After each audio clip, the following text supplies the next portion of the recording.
Coming up on this week's show, the Sega Dreamcast turns 20, but how did it influence modern consoles? A stunning new beat-em-up is revealed for the Amiga. And we talk to the man behind Bleem, the legendary PlayStation emulator. Hello and welcome to the Retro Hour podcast, episode number 190, your weekly dose of retro gaming and technology news with me, Dan Wood. And me, Ravi Abbott. And all the Sega fanboys are like, where's Joe? He's not here for a second week. Thing is, he's that much of a Sega fanboy. He had to take a week off and celebrate the Dreamcast 20th anniversary. Oh, yes. And what a guest we have on the show for the Dreamcast 20th anniversary. We have Randy Linden. Now, Randy is a guy who achieves the impossible. Basically, he's always looked at projects and kind of wanted to achieve the impossible. He started off by doing Dragon's Lair on the Amiga. So It was the first kind of video streaming off floppy disk, which, if you think about that, is absolutely crazy. Because that was a Laserdisc game in the arcade. Yeah. So he'd hired a Laserdisc player and ripped it and everything. And then he went on to create Bleem. Now, Bleem was a crazy emulator for the PlayStation that could work on a PC, used hardware acceleration, but then it also came out on the Dreamcast, and that really, really, really annoyed Sony because you could basically play all the PlayStation games on your Dreamcast in better quality. For me, that was really interesting because it was the first time in memory I remember. I mean, it was a PlayStation emulator, a system emulator that you could buy in the shops. But I'd never seen anything like that before, that it emulated current generation hardware. Yeah. You know, it'd be like now getting like a PlayStation 4 emulator for your Xbox One, wouldn't it? But also the court case that happened after this that Randy's going to talk about sets the precedent for emulator law in the future. Yeah. So we've got some really interesting conversations on this one. And there's some brilliant videos on YouTube. I think, you know, LGR did a really good one about Bleem a few years ago in his kind of Oddware or Tech Tales kind of series. So it is a fascinating story. Well, without Randy, you know, he discovered the mill CD thing. Basically, there wouldn't be a homebrew scene on the Dreamcast now. Or a piracy scene. Yeah.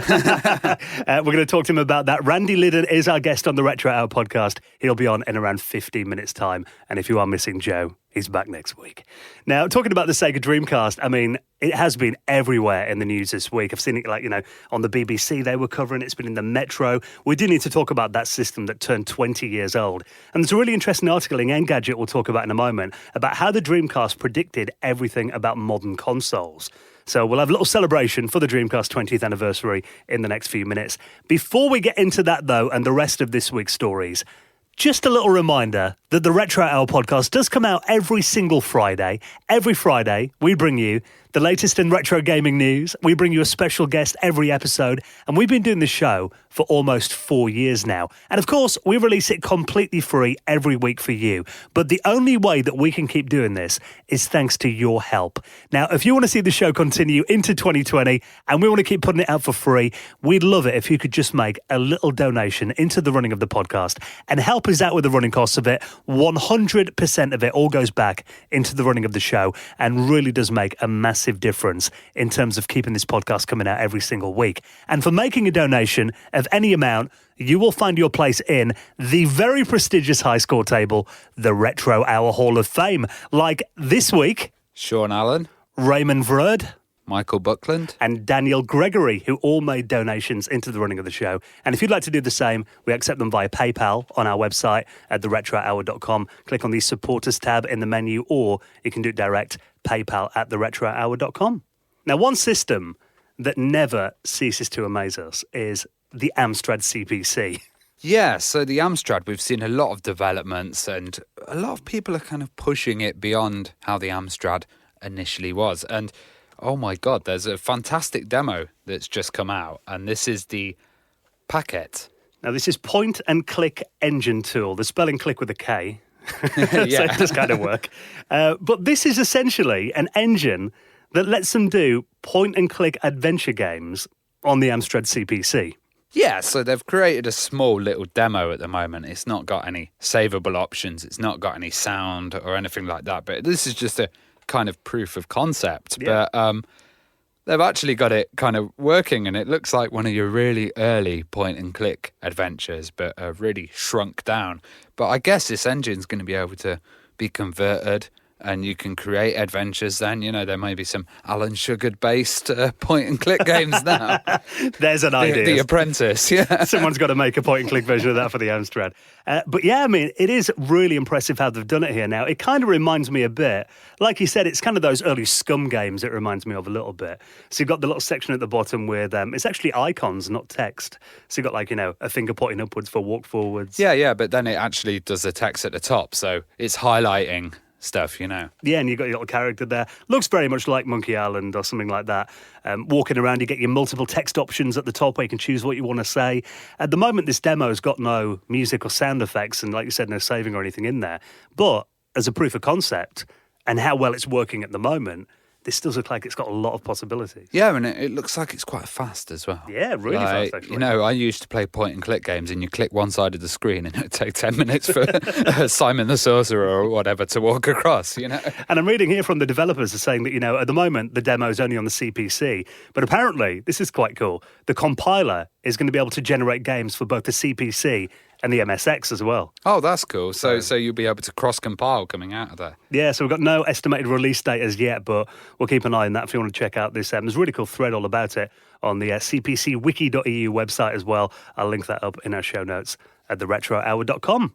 Now, it does seem like in the last 25 years of video games, never a month goes by when something related to Doom isn't making the headlines. Oh, totally. And they've basically demade the latest Doom 4 to this now vanilla mod. And it looks absolutely fantastic. What they've done is they've put the new weapons in there, they've put the new maps, they've introduced new enemies, but they've kept it in that original old-school Doom style.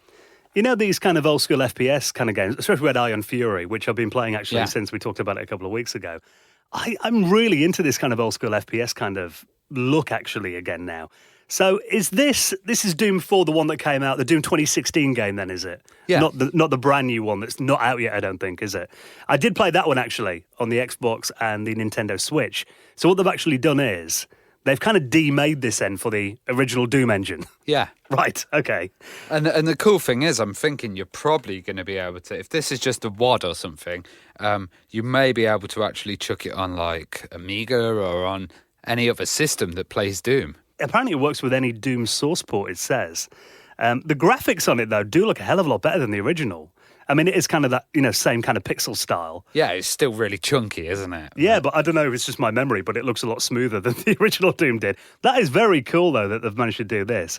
And it does kind of make you think, wouldn't it be amazing if, like, when you've got, like, new versions of games that are kind of follow-ups to the old ones, they kind of do updated versions of the classics, too? So I was watching a video the other day. Do you watch Gaming Historian? I've seen a bit of it. Yeah, on YouTube, really good channel. And he did a comparison of every single Doom game that came out on every console. It's like, an hour-long video, and it compares every little element, what's in each one.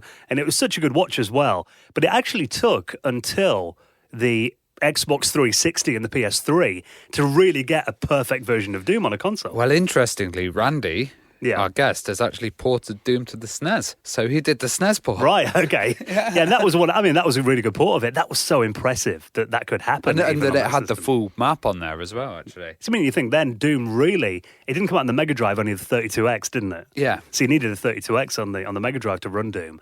And then it was on like the Jaguar and 3DO. The 3DO. Yeah. Less said about that port, the better. But the fact the SNES could run it, on 16-bit hardware, that was like a marvel in itself, really. So definitely got to ask Randy about how he managed that on the Super Nintendo as well when he's on the show in the next few minutes.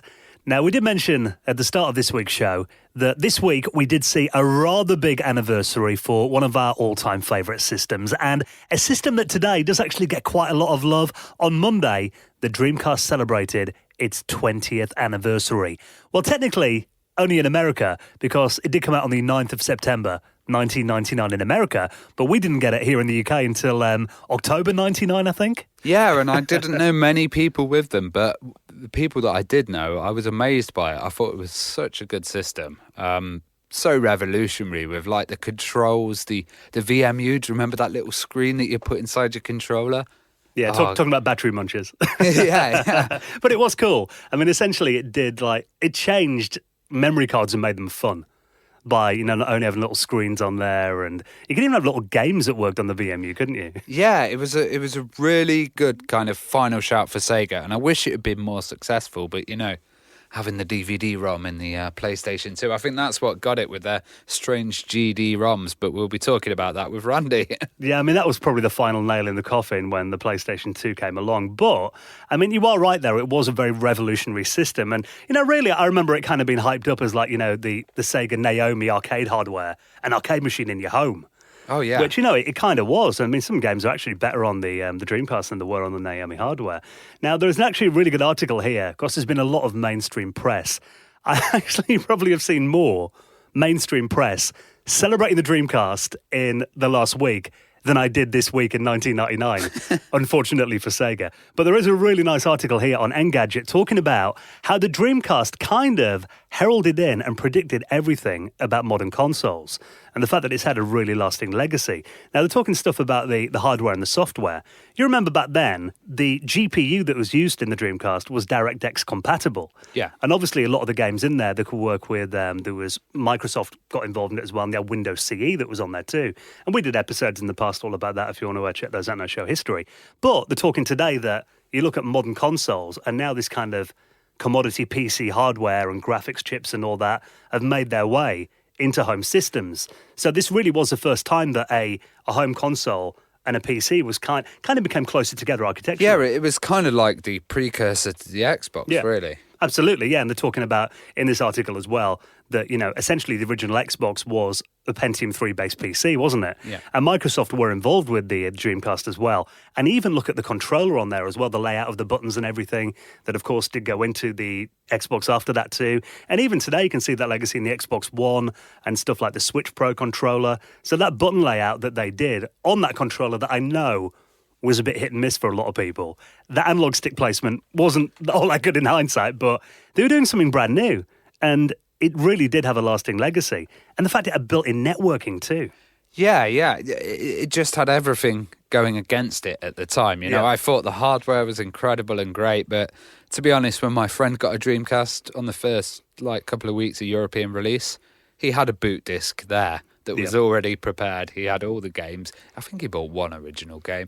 That was it. Token gesture. Straight away, yeah. But it was that small, tiny period between the PlayStation, wasn't it? And they had about 6 months just to try and make a dent, and they couldn't. It was sad to see. And it did sell well, in that first initial 6 months before the PlayStation 2 came out, and then just completely wiped the floor with it. But you have to remember how incredible playing stuff like Fantasy Star Online was on a Dreamcast, in 99, 2000. Oh, yeah, but also some of the titles that they had. So Jet Set Radio, if you remember that was an absolute fantastic one. Some of the arcade games they had, what was the Seaman and Choo Choo Rocket. And, there was loads of kind of experimental games as well. Yeah, and Quake 3, that was a great port on there. I think the one thing that let it down was the sports, and it was like all the extra sports people had kind of gone off to the PlayStation and it was stuck to Sega Sports, and that really didn't work. Yeah, it didn't quite compare to EA's titles and stuff, exactly. did it? It wasn't FIFA. Yeah, I mean, that's the thing. It was a great system, but it really did get damaged by what Sega did with the Saturn and the 32X before it too. But I also love the fact that, you could get a mouse and a keyboard for it as well, talking about that kind of... and you could get a variety of guns as well. It was fantastic. Well, they're also talking here... Maracas, do you remember that? Yeah, that was awesome. I still got my maracas at home and my bongos too. Yeah. They're also saying here that essentially, this has got an interesting theory, that the Dreamcast was basically the Xbox 0.5. And they're talking about when the Xbox 360 came along, there was a lot of similarities. There's actually an article here from 2005 on 1UP talking about why the Xbox 360 is the second coming of the Sega Dreamcast. They're talking about here, not only did it also have that kind of matching colour scheme. You remember the original 360s with that kind of cream colour, weren't they? Oh, yeah. And they also had kind of swirly logos that were quite similar too. Yeah, the Xbox arcade versions that they brought out. Yeah, I remember those. And they did seem pretty Dreamcasty, yeah. Yeah, and they're talking about how both consoles made their debut on MTV in America. They both ran on a Windows-derived operating system. They both had online play built in. SegaNet and then Xbox Live came along after it too. They're also talking here, I didn't know this, that a guy called Peter Moore, he was the guy behind the marketing of both the Dreamcast and the Xbox 360 later on as well. So a lot of the same people were kind of involved in both of these we had Ed systems. Fries as well that was kind of crossover who we interviewed. And they're also talking about, stuff like having a microphone peripheral that you could obviously get for the Dreamcast when you plugged it into the controller. You could talk to the fish. Well, there were a lot of similarities when you look at it. And I think it is really true. It is kind of tragic that in its day, the Dreamcast didn't get as much love as it deserved. Do you remember Sega Bass Fishing as well with the little fishing I bought reel? one of those when we were at like a Play Expo or something, didn't I, a few years ago? I've only used it once, but yeah, it was a load of fun. So, I mean, I think today, it's weird though, because the amount of people that we talk to, and they're always like, oh yeah, the Dreamcast is my favourite system ever. Yeah. But it's like, if only people thought that 20 years ago, it might have sold a bit better. But it did have a lasting legacy. So happy 20th birthday, Sega Dreamcast. And you mentioned actually Choo Choo Rocket just then, which I thought I'd just quickly mention, is actually getting a sequel. Oh, cool. That's going to be coming out only on phones, on Android and Apple Arcade, but it does look pretty good, actually. So if you want to find out more about that, I'll shove it in our show notes at theretrohour.com. Now, before we get into our chat with Randy Linden, talking about the PlayStation emulator for PC and Dreamcast, Bleem, and also talking about porting the impossible Doom to the Super Nintendo, Dragon's Lair to the Amiga, he's coming up on the show in just a minute. Before we get into that, actually, speaking of the Amiga, just want to talk about this incredible new game. Now, one of my favourite genres back in the day, it had to be those kind of side-scrolling brawler games. Like obviously Streets of Rage and Final Fight. That was another great game. Never really been replicated all that successfly on the Amiga, those kind of games. What was it? Was a famous kind of Mortal Kombat where you had to put the disc in for the finishing moves. And it didn't really translate well in Amiga. And Amiga tried to do their own titles. So Body Blows was one of the series. I remember the best one was probably Elf Mania. Yeah. But the theme was really weird. Elves fighting and trolls. It was a very strange I think that did game. put a lot of people off that game. Yeah. Look. But, I mean, this kind of genre, taken away from just the two people kind of one-on-one, I'm more talking about the games that were scrolling games where you go along and you brawl as you go. Okay, so those kind of Streets of Rage. Yeah, okay, I see what you mean. Well, there is a new one here that's, it's got a great little trailer at the moment. This is called Metro Siege, and it's by Pixel Glass, who were the team behind that really good Amiga game recently, Worthy. Yeah. So if you Double Dragon was awful on the Amiga. Yeah. Double Dragon 3, I actually didn't mind all that much. Okay, I know it doesn't have many fans apart from me. But, I mean, check out this trailer that I'll link up in our show notes as well. Metro Siege. Now, this does look like it's obviously very heavily influenced by games like Final Fight. But if you look at it, how smooth does that look for the Amiga 500?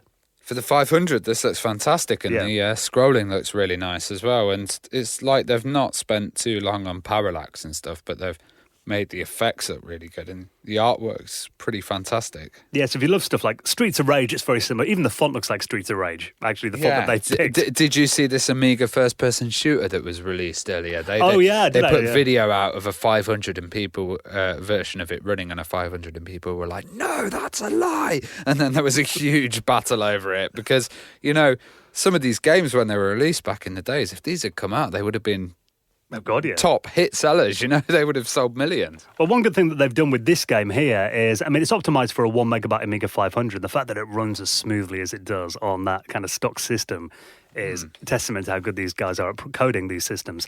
But also, it's going to have foreground and background parallax, over 60 colours on screen. It's going to have one thing that was always missing from Amiga games back in the day, multi-button joypad support. Oh, yes, it was always 2 buttons, wasn't it? Even though you'd have a beautiful game. It was up to jump and fire to hit. That was about it, really, wasn't it? Or it was combinations of them. If you want to punch, it's like down, diagonal, and fire. It was like, so having joypad support, because I think pretty much everyone I know that plays the Amiga these days either uses stuff like a Mega Drive pad or a CD32 controller on them. It's going to have 2-player co-op as well. Oh, nice. Which is like Streets of Rage. We should do a co-op long play, Dan. I'm interested because, Joe loves Streets of Rage. When he's back next week, I'm going to show him this and you should maybe get him on this, a real Streets of Rage connoisseur, see what he makes of this. No release date for it yet. I did read in a few forums, I'm hoping to get it out before Christmas. And looking at their other games, I mean, I imagine it'll probably be like Worthy, where these are commercial games they put out for the Amiga, but they release like a digital download for about €9-10. Yeah, and they also have boxed versions as well as stuff, so that could be nicely presented. Yeah, I mean, Worthy was really well done. I think that was like €25 to get like a CD-ROM and for the CD32 and a disc inside a nice box and a manual. So, I mean, hopefully this will be in our Christmas stockings So this if year. this is 500, I guess it's going to easily work on the CD32 as well. Yeah. Breeze it. I mean, there's been some talk in forums about whether they're going to do kind of an AGA enhanced version, which they might do with more colours and stuff. So, but I think seeing that run on the 500, like you said, if that had come out like back in the early 90s, I don't think no one I know would have bought a Mega Drive instead, to play Streets of Rage. Yeah, you would have just been like, right, come round here, look at this. So Metro Siege is what it's called, so I'll stick that trailer That's awesome. in our show notes, and everything else we've talked about this week at theretrohour.com.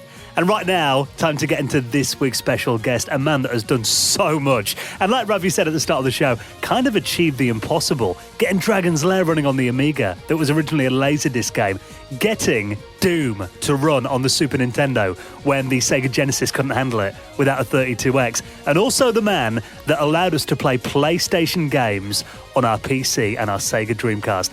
This week's special guest is Randy Linden. You're listening to the Retro Hour podcast, and it is our pleasure to welcome on this week's very special guest. We're talking before about the 20th anniversary of the Sega Dreamcast, which is crazy that it's been 2 decades. I'm going to talk about a really innovative product. I mean, Bleem, one of the most incredible emulation products ever, but also going back to stuff like Dragon's Lair and Doom on the Super Nintendo. Let's welcome on this week's very special guest, Randy Linden. Welcome to the Retro Hour. Thank you very much. It's a pleasure to be here. 20 years of the Dreamcast, so we're just talking a moment ago that's insane, isn't it? It's amazing. I'm a big fan of the Dreamcast. I think it's unfortunate that it didn't receive the same commercial success because the machinery itself is so powerful that I don't think that its lifespan was long enough for developers to really start pushing the envelope. I mean, there were always innovative titles, a couple of them that you didn't see on any other platform, but it didn't have the longevity, unfortunately, that I think it really deserved. Well, before we get into the things that you've been developing over the last 3 decades or so, let's get into your early days of computing and gaming. I mean, do you remember your kind of earliest memory of gaming? My first experience with gaming was actually at they don't have them anymore, an actual arcade. It was across the street from the junior high school that I was attending, and it was in a little strip mall, and you go downstairs into this dark dungeon-like room. There were 2 rooms, and it had, Donkey Kong and Pac-Man and Space Invaders and Centipede, the very first generation of arcade stand-up machines where you literally put a single quarter into the machine. And that was sort of the very first experience on arcade level. At home, had a TI 99/4A, and it was one of the first home computers, and it had a handful of games, and one of my favorites was called Parsec. And then, of course, the Commodore 64, which had just hundreds and hundreds and hundreds of high-quality games. I think the Commodore 64 was the real first big step forward as far as a mass market computer/game system. Well, you started coding on a Commodore PET. How did you kind of get access to that machine, and how did you start learning to code? It's actually a good question and kind of funny. The same junior high that I was at had a room with 3 Commodore PET. I want to say they were 2001, so it was a PET, Personal Electronic Transactor, 2001. It had a green monitor. It was sort of all, built together. The monitor wasn't separate, and they had 3 of these things in there. And one day, somebody came in with a tape cassette, because that's how the storage worked on the machine back then. It was all regular audio tape cassettes. And there was a version of Space Invaders written by Jim Butterfield. And the name always stuck because he, it turns out, lived in Toronto. And a couple of nights, here I am at 12 or 13 years old, just cold calling this guy, Jim Butterfield, and asking him programming questions. No way. Yes, and he actually responded. He was very, very kind. And I started looking into Space Invaders, and I discovered the Commodore PET had a built-in machine language monitor where you could, look at memory and look at the programs. And I really didn't know very much at the time.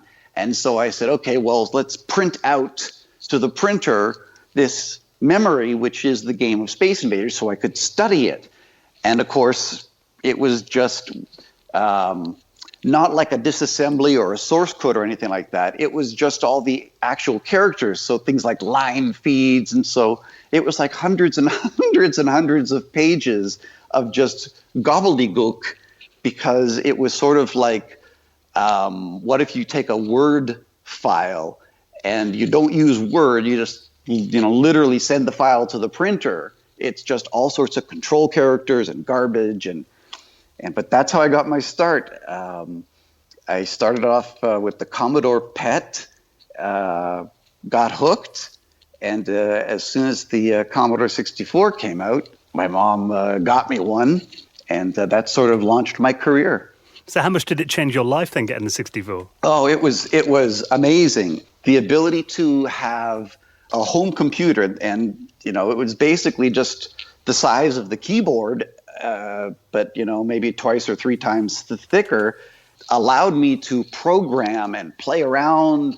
I ended up writing a game called Bubbles, which was basically a clone of Centipede, but underwater.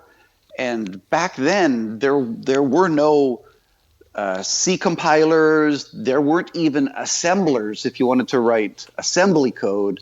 So you had to know all of the machine language instructions. And I still to this day know, like, for example, hex 60 is return from subroutine, and hex 20 is jump to subroutine, and all of these 6502 opcodes that you had to hand enter when you're programming.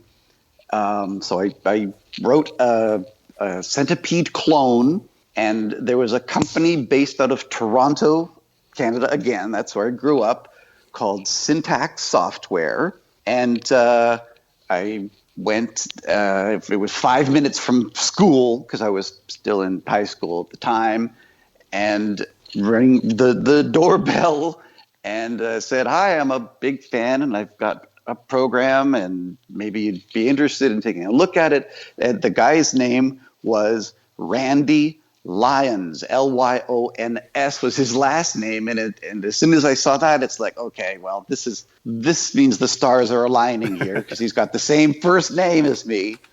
And that was where my very first program was published, through Syntax Software, when I was 13 years old. So that's now about 3.5 decades, 37-ish years, long time ago. I was thrilled. And I was actually also what they called a Commodore kid. And I don't remember how they got my name, but effectively what Commodore did to market the Commodore 64 was they sent out a fleet of, I want to say, young people, like I said, 12, 13 at the time, dressed in a suit with a Commodore logo on the the pocket on the outside. And we worked at department stores that were featuring the Commodore 64. And I still remember the slogan of "I adore my 64." And so I was a Commodore kid at a department store for a while. I'm really jealous. I want to be a Commodore kid.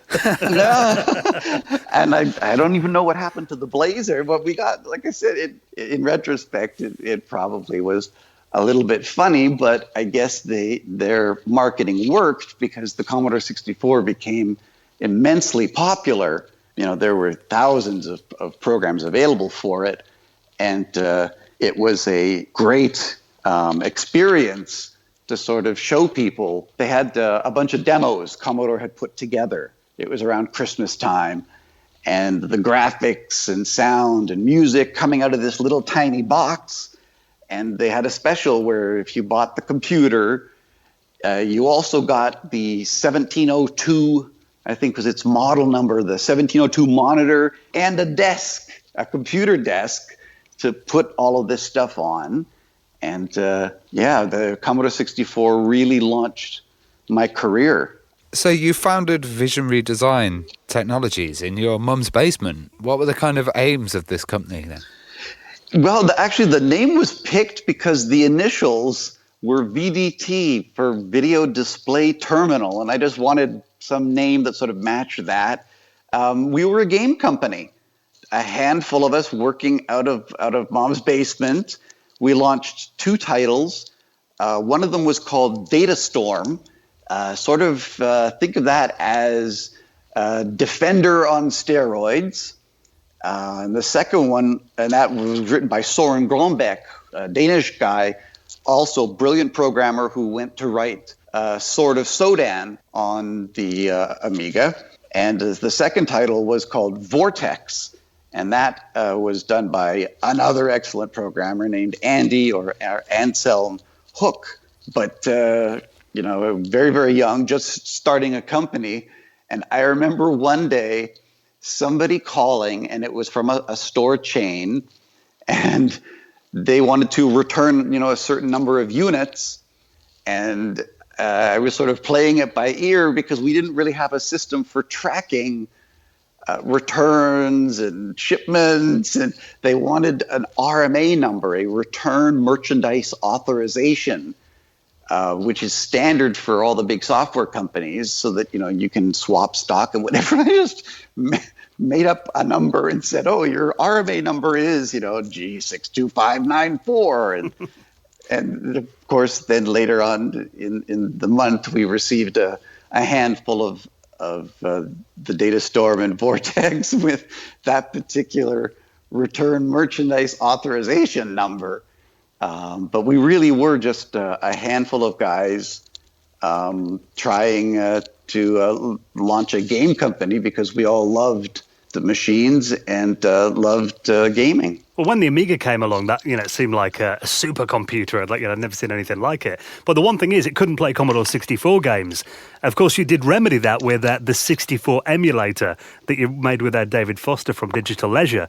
So how did that go down then, doing an emulator for the 64 on the Amiga? It was actually a lot more complex than it appeared at first. The 64 emulator, it was very well received because it made it possible for people to sort of upgrade from the 64 to the Amiga. We also designed and manufactured, literally by hand, a little interface that plugged into the parallel port on the Amiga, and on the other end was the standard circular connector that lets you plug in one of the Commodore 64's 1541 or 1571 or 1581 disk drives. So you could literally connect your Commodore 64 disk drive to the Amiga, put in a Commodore 64 floppy disk, boot the emulator on the Amiga, and then load that program. We were at a trade show once showing off the 64 emulator, and it turns out that the president of Commodore at the time, I think it was Irving Gould, but it might have still been Jack Tramiel, was sort of touring the trade show because it was a Commodore 64 and Amiga trade show only. And I want to say it was something like Commodore World or something like that. And the president stopped by our booth and was very impressed, and he turned around to the crowd and he said about the 64 emulator, "This is exactly the kind of software that we need. We want more of this kind of software." And it was quite a kudos to hear that we were on the right track. But it was a lot of work, but it was great, and it sort of made the transition from Commodore 64 to Amiga, as well as backwards, easier for me, because at that time the database program that I wrote, the paperback filer, which became Pocket Filer, was still being sold by Digital Solutions. And there was a bug that was discovered in it.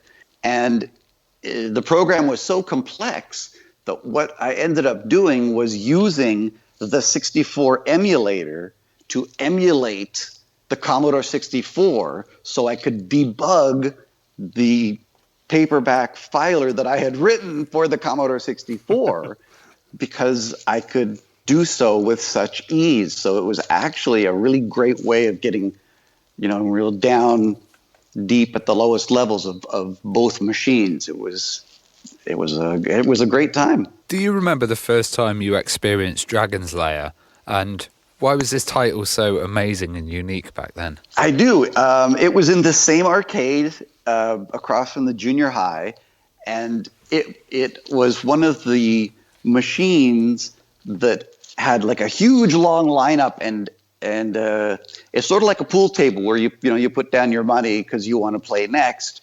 Well, you would see people that had stacked up, a dozen quarters or whatever to play this new game. And the big difference was the quality of the graphics. And of course, we all know now that it was not so much graphics as it was cell animation, where they had, a fleet of people literally drawing and animating like Sunday morning cartoons. And it ran off of a laser disc, which, because this was so early on, before, the typical PCs and what have you didn't really have CD-ROM drives even, the laser disc player is, imagine, if you will, an old vinyl record about twice as thick, all silver-colored. That's sort of a laser disc. And the player, of course, was even bigger to play it. But it was neat, and people would stand around and watch whoever was playing as they worked their way through all the different levels, because there wasn't a lot of interactivity per se. You just sort of had to know what direction to move the joystick or to use the sword button at the right time. But there was a handful of people who could, with the 1/4, play all the way through from the beginning to the end of the game. And it piqued my curiosity, and I thought, gee, this is something that would be great, if there was a home computer version. Well, you kind of did that, didn't you? You did the impossible by taking this Laserdisc game that you mentioned then, needed all that expensive kit, and you ported that to the Commodore Amiga on a floppy disk. How did you manage that? I actually went downtown to a couple of the arcades one day, and the arcades that had Dragon's Lair asked how to get a hold of the Laserdisc, and eventually found someone who would sell me the Laserdisc. So I still have the original Laserdiscs, and then I rented from a store a Laserdisc player and worked with a company called Sunrise Industries. They had just released a digitizer, so it would take, composite input for, video or whatever, and it scanned and generated, here's, a still image on your computer. As a side note, Sunrise Industries was the brainchild of Anthony Wood, and they were actually at that same World of Commodore trade show. You'll know the products he makes now. They're called Roku, the video game, not video game, but video streaming devices. It's the same guy. And we got a prototype of a digitizer from him that literally made it painless to single step, sort of show me the next frame, click a button, scan it. And then we had back then, what was known as Amiga interfile change format. It was designed by EA. It's sort of the equivalent of JPEG these days. And then all of these thousands and thousands of single frames were sent to a fleet of subcontractors who I paid by the frame, because, when the digitizer digitized things, solid areas weren't exactly solid. And to improve the compression, they had to go in and hand touch every single frame so that the compression was able to squeeze things down so that it finally fit onto 6 floppy disks, and out of those 6 disks, which each held like, I want to say around 800, 900K, the program, the actual Dragon's Lair code that ran the whole game was just under 8K bytes. Wow. When you mentioned this to people, were they kind of skeptical? And when you contacted Don Bluth, like, what was his reaction, and how did you do a deal to make that like an official port? I was at one of these trade shows and had printed out a few colored copies of some of these scans from different scenes in Dragon's Lair, and met with Electronic Arts, and I won't mention the name of the person, because they turned down publishing Dragon's Lair.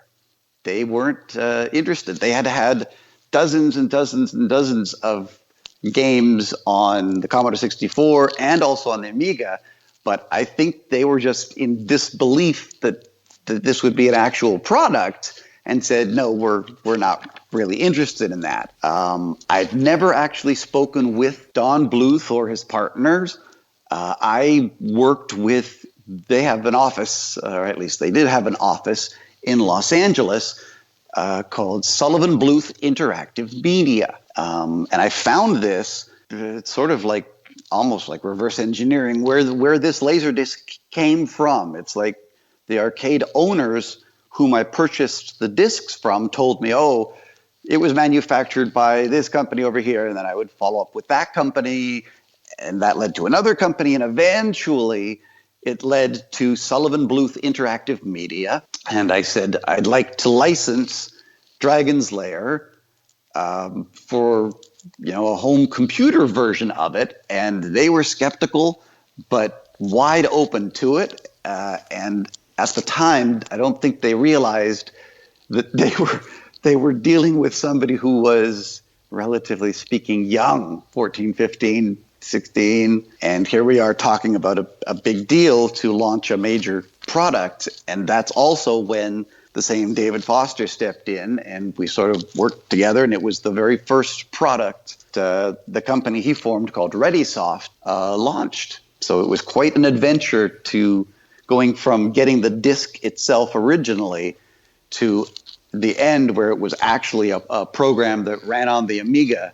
It was the first time that any game had ever done full screen, full color animation with stereo sound, and it was streaming it live from the floppy disks. There was no other title for years that would stream media live. They were all sort of the type where you've got a loading screen and a loading bar, and please wait for it to load. But with Dragon's Lair, basically it starts streaming, and then it starts playing the video while it's pulling in all the rest of the data for what's coming up next. And that was unique for its time. Well, your skills in, achieving that obviously went on to do you well. I mean, you got to work on some very big franchises shortly after as well, including you did the NES port of Home Alone. Obviously, that was a big movie. It was. It's deceptively complicated, both Home Alone and I worked for both titles, Home Alone and Where's Waldo. I worked with another great programmer. His name was Paul Coletta.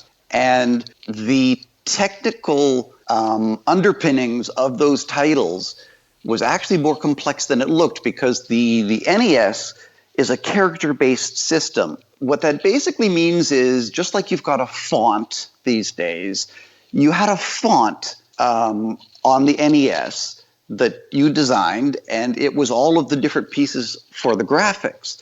But I wanted a full screen picture of, the winning screen and the losing screen and so on.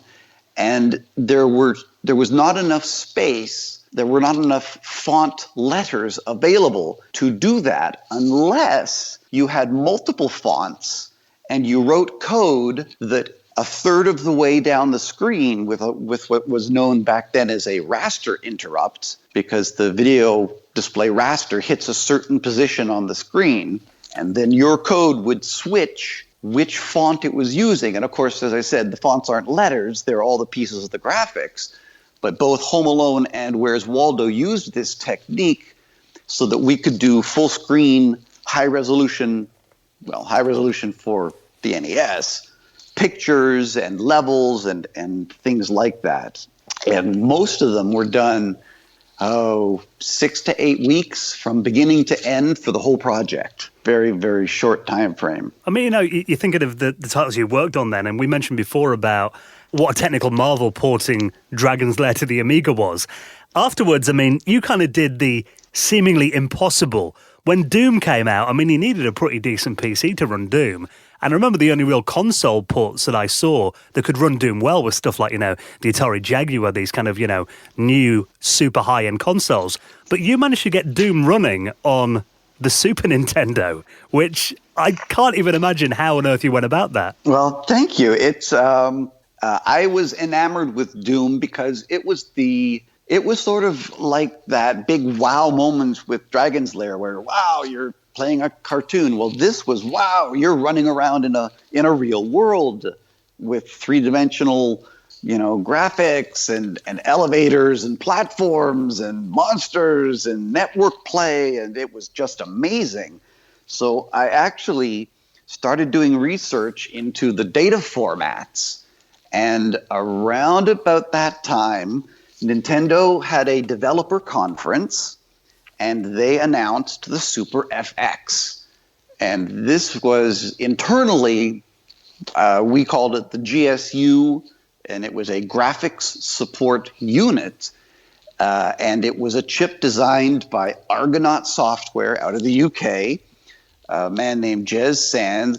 And the architecture of this chip was basically that it could be added to a Super Nintendo cartridge, and then you had access to this ultra high speed, for the time, 21 point something megahertz RISC machine that did some incredibly smart things. The way they designed the opcodes, the instruction set, made it incredibly fast and incredibly powerful, but it also had hardware that did conversion from pixel coordinates, X and Y coordinates on the screen, into specific memory addresses. So you could, just like on the old Nintendo, the Super Nintendo was character-based. But with the Super FX, you could ignore the fact that it was character-based and just say, here's a bunch of memory that I'm going to use to display the data on the screen, and I want you to plot the color red at X coordinate 5 and Y coordinate 22 or something like that. And the hardware did all the calculations necessary to figure out which font glyph to modify to change the color in that particular way. And it sort of struck me that wow, there's enough power here to do Doom, because the biggest problems of throughput and speed and how to generate high-res graphics for the Super Nintendo at a minimal cycle time cost were all solved by using the Super FX. So you used a Star Fox cart kind of to help develop that, and your port was incredible as well, having music, the full game, and you also supported modem and the Super Scope. What made you want to add those extra features? Actually, yes, I wanted on the box, on the outside of the box, for each of the Super Nintendo games, there were these little icons that showed, oh, this one is compatible with the Super Scope. And for example, Doom had the special logo for the Super FX. And I wanted to have the whole box front filled with all of these different little icons. So it actually supported the Super Scope. It supported the X-Band. You could play against somebody else online. It supported the Super Nintendo mouse. And of course, it had the Super FX. So it had all of these little icons because I just wanted to do everything possible and fill the box up. And you're right, I did use a Star Fox cartridge. there were no development systems and very little information about the Super FX chip initially. So if you sort of opened up a Star Fox cartridge, you could see, oh, here's the extra chip. They called it the Mario chip. And it was something, I forget exactly, like mathematics and rotation integrated something. But there it sat, along with the EEPROM, or ROM in that particular case. And what happened was through sculptured software, a hardware electrical engineer basically made a breadboard, was about the size of half a page of paper that had RAM on it. And if you wrote to certain memory locations, it could trigger the RAM to replace the ROM from Star Fox. So effectively, it was a custom cartridge that allowed me to do the development of the software and use the Super FX chip because that was on the cartridge. And it sort of made the Star Fox game itself disappear. So I wrote a bunch of tools, an assembler and a linker and a debugger that were used on a couple of titles. But that's how I sort of got started.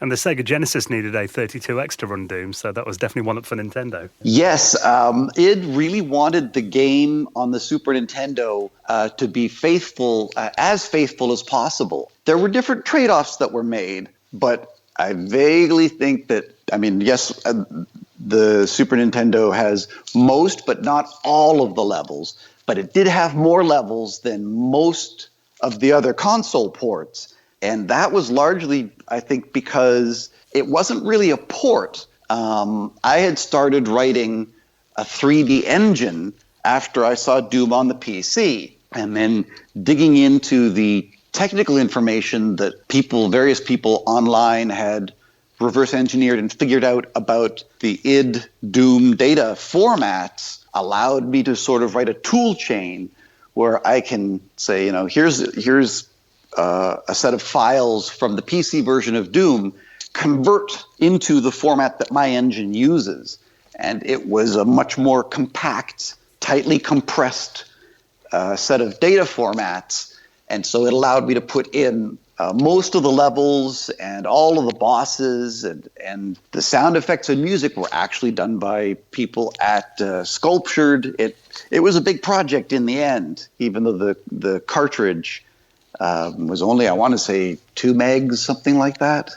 Well, when did you get this kind of stroke of genius to run PlayStation games on the PC? How did that start? I was just thinking one day about what to do next. I have a history of sort of taking on the challenging projects. That's sort of really what drives me. I'm not a very good gamer, but if the game has, it's a really big, complex project and there's some technicalities involved, and especially if somebody says, oh, this is impossible, it'll never run on whatever, and sort of kicks my curiosity into high gear. And one day I thought, there's however many hundreds of millions of PCs out there, and this is right at the start of the graphics revolution where 3D graphics cards were coming out. The very first ones, like the Voodoo FX and so on. And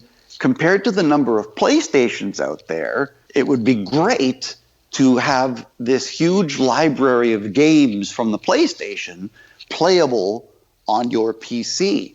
And so I got a PlayStation disc and put it into the CD-ROM drive of my PC, and lo and behold, here's a directory, just like, a listing of all the files and folders, and I was kind of surprised. It was totally unencrypted, totally accessible, and I looked and done some research and found out that the main processor was, and I want to say it was a MIPS R3000, and it was like common knowledge that was the main processor of it. And so I went to an actual bookstore, because back then we had actual bookstores, and bought a MIPS R3000 manual and started looking at some of the files that were on this PlayStation disc And sure enough, it was actual code. So it was actually a very easy process. It didn't require any extra work on my part to have the PC be able to access everything that was on the PlayStation disc. And because it was easy, it made reverse engineering the entire system possible. If there had been encryption or a peculiar format where the PC couldn't read the discs, then it would have been impossible to make Bleem. But because they were just standard CDs, I don't think anybody expected them to be put into any device other than a PlayStation. And so it just magically worked on the PC to access the files. Well, it did seem like magic, when I remember first hearing about it. I was like, really? How's that going to work? But then, the PC, if you had a high-end PC, you could even run these PlayStation games at a high resolution. And you had stuff like hardware acceleration in there as well to make the games even better. Yeah. Basically, Bleem emulates, it was sort of a learn-as-I-go process. I started with the CPU, which I knew, as I said, was a MIPS processor. And so the first thing I did was start implementing the various instructions that the MIPS processor supported. But I didn't do it all at once, and I didn't do it alphabetically. I literally did it in the order in which the particular game was using the opcode. So if they had an addition instruction and a comparison and then a subtraction, those were the first three opcodes that I ended up writing. And eventually, over time, I ended up sort of filling in all the missing pieces. But once I had figured out the vast majority of the CPU opcodes, it allowed me to examine what the game was doing and how the game was generating the graphics. Basically, the game would sort of access certain areas of memory, and it was one of the custom chips that did all of the 3D mathematics and transformations and drawing polygons. And so the game was, as far as it was concerned, when it wrote to certain areas of memory, it didn't know that that was all being intercepted and then translated into direct 3D polygons for rendering. So if you had a larger monitor and you had a 3D graphics card, it would render using the higher capabilities of your PC, and the game had no idea because it was totally transparent to it. It was crazy because I remember there was these kind of a few boot discs flying around, and there was a few products out there. And when Bleem came out, people must have not kind of believed that it worked. Was it? How hard was it to market? Actually, marketing was really tough, but that was, thankfully, that was done by my brilliant Bleem partner, David Herpelsheimer. He and I had a bunch of phone calls early on in Bleem's development. And if you sort of think of it as I did the programming and the design and the technical side of things, David did pretty much everything else. The marketing, the sales, he designed the packaging. He even designed the display box where it was this intricately sort of designed origami folding box where if you assembled it, and it was designed for retail stores, you assemble it and it sort of forms like a little display case with all the Bleem discs inside of it. Marketing was tough, not just in the US, but marketing in Japan and marketing in the UK and marketing in Mexico. And David really did a fantastic job of getting Bleem into stores. I remember the first time we saw Bleem on the shelves at like Best Buy, which is one of the electronics and computer chains that's here in the US. And there was a whole wall, and you could immediately spot Bleem because it was a bright yellow box. and it was really nice to see it. But yeah, marketing was very difficult because what it was. A lot of people didn't realize that yes, you get this software, and now you can go and play PlayStation games. So it took a while before it sort of caught on, but it eventually did. Well, I mean, we were talking about the Dreamcast when we started our interview earlier, and obviously when that came out, you ported Bleem to the Dreamcast, and we had Bleemcast, and that was the first time I ever remember seeing a commercial emulator for one console that could play games from another. I mean, we mentioned before, it's kind of the equivalent today of having a PlayStation 4 emulator for the Xbox One. So how did you port it to the Dreamcast, and why? Actually, this also, one day David said, because we would have multiple, phone calls and chats and all of that. And one day he said, what do you think about a version of Bleem for the Dreamcast? And I sort of paused for a moment and thought about it. And it's like, hell yes, that would be awesome. So I started to do some research into the Dreamcast system, some basic, what they call back of the napkin sort of calculations on memory and whether or not the Dreamcast could read a PlayStation disc.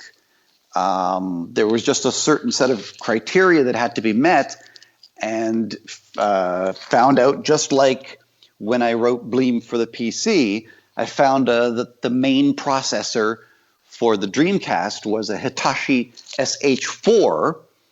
And so I set about writing and sort of translating, almost porting the PC version and what it implemented from x86, because most of Bleem was assembly. It wasn't written in C for the PC. And so I translated that into SH4, and while that was all going on, David was working hard to convince Sega that this would be a great coup for them to be able to have their competitors' products running and enhanced, because I at the time I knew the underlying graphics hardware was the Imagination Technologies Power VR. And I said to David, yeah, the enhancements that we've got on the PC, this on the Dreamcast is going to look a whole nother level better, because the Dreamcast could output high resolution, it did anti-aliasing, it did all the 3D special effects that are common these days, like even something as simple as transparency and translucency.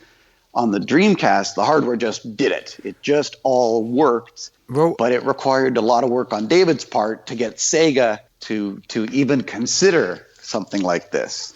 How did the Microsoft CE and the Mill CD help you? These kind of odd items that were actually on the Dreamcast help with your development and help for the future of homebrew development, actually?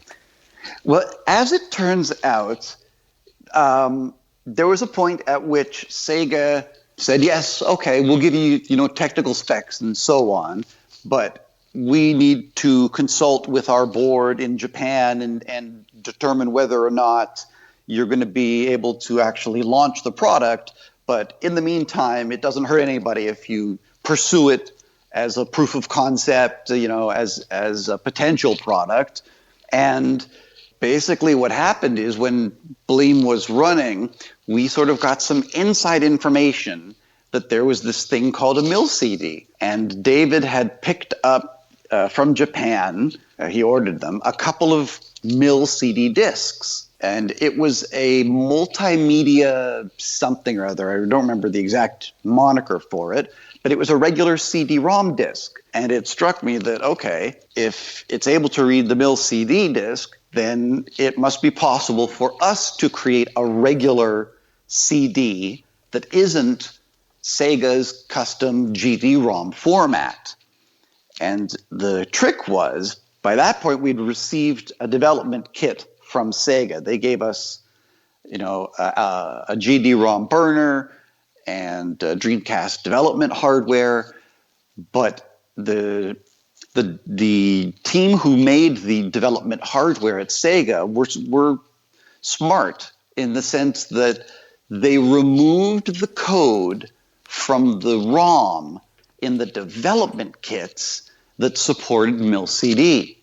So if you reverse engineered the entire ROM, which I did, of the Dreamcast, there was no code that had anything to do with MIL-CD if you were doing it from a development system. Well, I knew that there had to be the code somewhere, and it suddenly dawned on me, oh, of course, they've removed the code because they don't want people doing what we're about to do. And so I wrote a tiny little program that we burned onto a GD-ROM because they had loaned us a GD-ROM and a couple of GD-ROM discs. And all it did was take the boot ROM from the commercial version of a Dreamcast and with zip format, zip it and send it out over the serial port. Now, the tricky part was the serial port wasn't a standard like RS-232 serial port. It needed a voltage converter, and I'm a software guy, and that's sort of my wheelhouse. But David built this little tiny box that plugged into the Sega Dreamcast in the back, and on the other end was a regular serial cable. So I could use a terminal program, boot up my special GD-ROM. It dumped the actual Sega system BIOS and boot ROM from the commercial version out to this little contraption serial port thing. And then all of a sudden it became obvious, here's a block of memory that in the development hardware is all blank. It's all empty. But on the production hardware, it's the MIL-CD format code, how it unscrambles and decodes the MIL-CD. So I just reverse engineered that. And within a day or so, we had Bleemcast booting as a regular CD. And you weren't using any like Sega libraries or anything like that. You just kind of diverted all of that stuff. Exactly. We sort of had no choice. We had received low-level, very low-level, like register-level, hardware-level documentation from Sega. We couldn't use their libraries because it could imply that they were supporting us officially, and they didn't want to get into a huge legal battle with certain other companies. And so instead of being able to use the Sega libraries, like, here's something, if you want to draw a polygon, call this function and send down the coordinates and voila, out comes a polygon.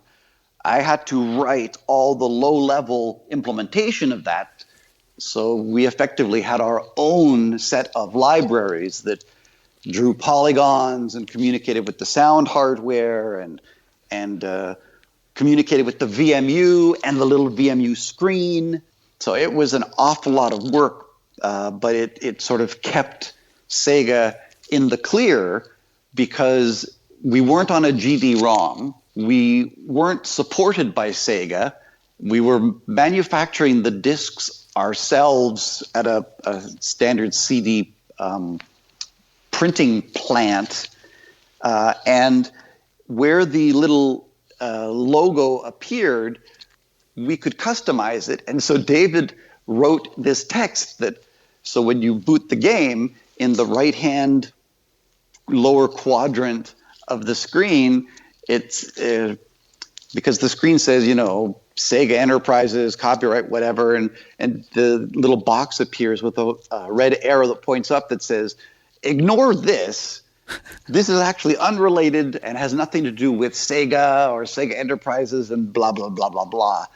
Just to protect Sega so they could turn around and say, look, these guys are an independent company, and yes, we've given them access to hardware specs and so on, but we're not sanctioning what they're doing. Although at E3 years and years ago, when Bleemcast was first shown at Sega's major press event, they had mentioned Bleemcast, and the whole crowd erupted in cheers and kudos, and it was amazing. It was just amazing because, yes, you're absolutely right. It was the very first time that one platform could play another platforms in the console genre. There had been emulation between PlayStation and PC, but never between competing consoles. And it sort of opened the door to legalize emulation and legalize comparative screenshots and a whole bunch of other things that nowadays emulation is common. Well, we'll go into the legal stuff in a second, but when Bleemcast was actually released, I initially heard that it was meant to be a kind of disc that would be able to do all PlayStation titles, that you'd put your Bleemcast in and then your PlayStation title, but it ended up getting released for games such as Metal Gear Solid. I think there was Gran Turismo Tekken. and stuff. Tekken, yeah. Separate titles. How was it? How did that happen? It was a balance. The PlayStation had a library of hundreds of titles, but because of the way Bleem emulates things, it's not a cycle accurate, perfect representation of the PlayStation hardware. That choice to do it where it was sort of a learn what the game is doing and then do it better, sort of, the game is drawing polygons, I'm going to draw them differently and I'm going to do it in high resolution, versus it's drawing a polygon and it's exactly these pixels. The net effect was that it made it possible for us to enhance the specific games to a much greater level than if we had chosen to support more titles. The titles were starting to really push the PlayStation hardware, and so each of the individual Bleemcast discs are actually different programs. The vast majority of the code is the same, the core CPU emulation and so on. But each of the different games pushed the hardware, the PlayStation hardware, at a low level in unique ways that sometimes were incompatible with one another. So we chose titles that we thought were representative of the highest level of quality on the PlayStation, and it happened to be Gran Turismo 2 and Tekken 3 and Metal Gear Solid, sort of three different genres of games and the top level of quality for those games. And so I went in and then customized all the extra enhancements. So for certain sequences, like Metal Gear Solid is sort of a whole bunch of mini games that are in some ways different, but share sort of a common storyline. They might use certain tricks with the PlayStation hardware that had to be emulated differently at different times. And so the PlayStation game, in order to make it look enhanced throughout the entire experience on the Dreamcast, it knew when you were in, the stealth mode where you have to avoid the soldiers seeing you, or where you were outside and you could hear the wolves. Those were done using very different techniques on the PlayStation. And so the Dreamcast version of Bleem also did customization for each of those titles. And the net result, I think, was that the titles looked so much better than had we chosen to go the opposite route, which was basically, let's try and emulate this thing cycle accurate. But then, why not just go buy a PlayStation if you want to see the exact same level of graphics as opposed to the enhancements? Well, the fact that you did enhance the games and, you were giving Dreamcast owners essentially access to exclusive PlayStation titles, that did really get on Sony's radar eventually. So when did that happen? And you went to court. How did you fight them in court? And what kind of precedents did that court case set? They actually tried to get an injunction as soon as Bleem on the PC, our website, put up, we're taking pre-orders. As soon as that happened, we received the lawsuit. There were two people who worked at Bleem, John Hangartner and Scott Carroll, both of them attorneys, and of course David Herpelsheimer, who really sort of acted as an excellent bridge between myself on the technical side and the attorneys, and we sort of fought it and said, look, we're not using anything from you guys. We think that it's a great product because the games, which is where video game companies make their money, it's called the razor and blades model, where the razor itself is cheap, but the blades cost a lot. And the blades, in this case, are the games, and they're licensed. And by making the PC play PlayStation games, it opens up their market to the hundreds of millions of PC users out there that they wouldn't have access to before, and it costs them nothing.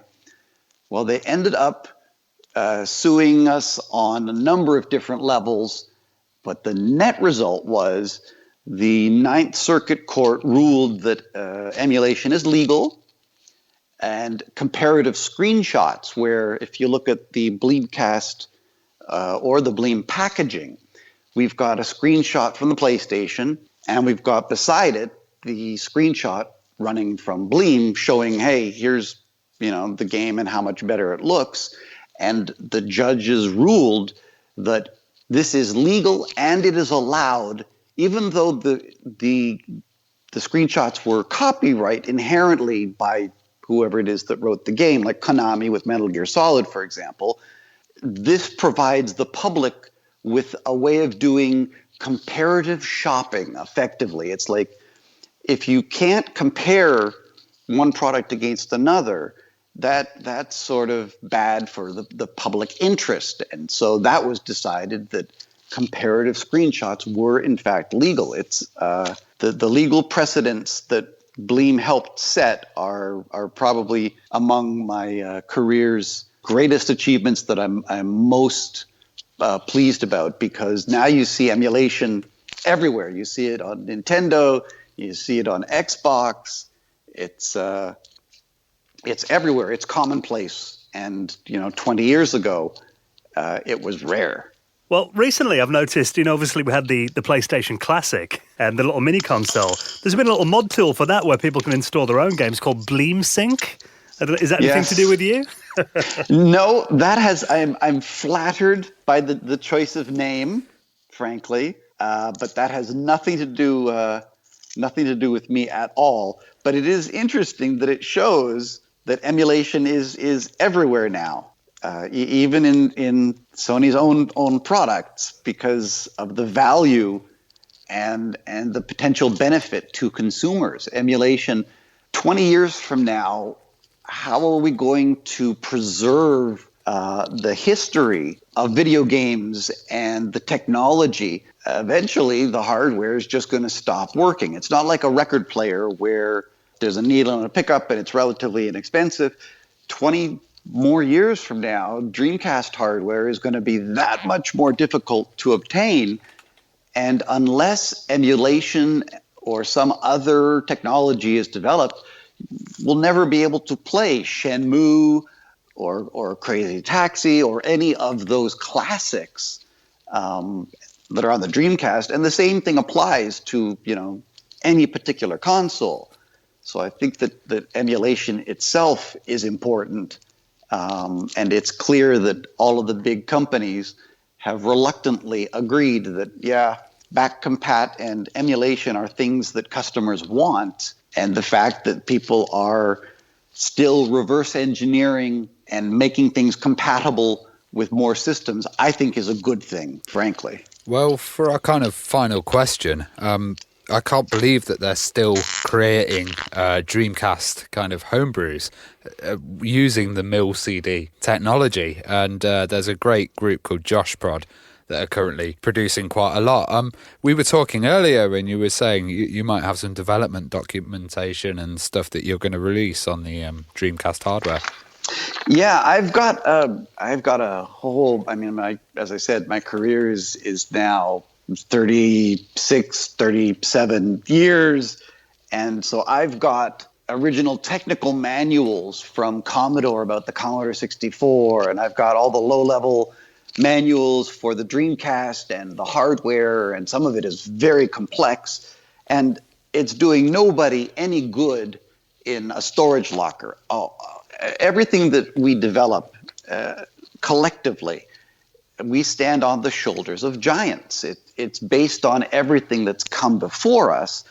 And if you don't have that preserved, it I think will be lost. And so I'm actually going to end up donating all of that stuff to one of the museums that's out there called the Video Game Project. And they're run by a guy named Alan Binley, who's a game and retro gaming fanatic. And I'm going to send a huge old box of stuff. I recently came across some of my old Dreamcast notes and a little handwritten reverse engineering of the BIOS and stuff like that I think is important to get into people's hands, because until there's a really full-featured, fully operational Dreamcast emulator, it's a system that remains in jeopardy. And by that I mean jeopardy of losing all of that rich history, because nowadays Sega, they're a software company, but they used to be a hardware company. They used to be a very successful, like with the Genesis, a very successful hardware company. I think that it's important for us to, in the video game industry, remember our roots. And so that's why I'm going to donate all of that stuff. That's incredible. Well, Randy, we could honestly probably do like another 10 episodes with you. The amount of incredible things you've worked on. I mean, thank you so much for coming on and having a little trip down memory lane with us. It's been wonderful getting your stories. Oh, my pleasure. Thank you so much. It's an honor for me to be on the program. And anytime you want to call back, feel free. Rolling around at the speed of sound. Got faces to go, got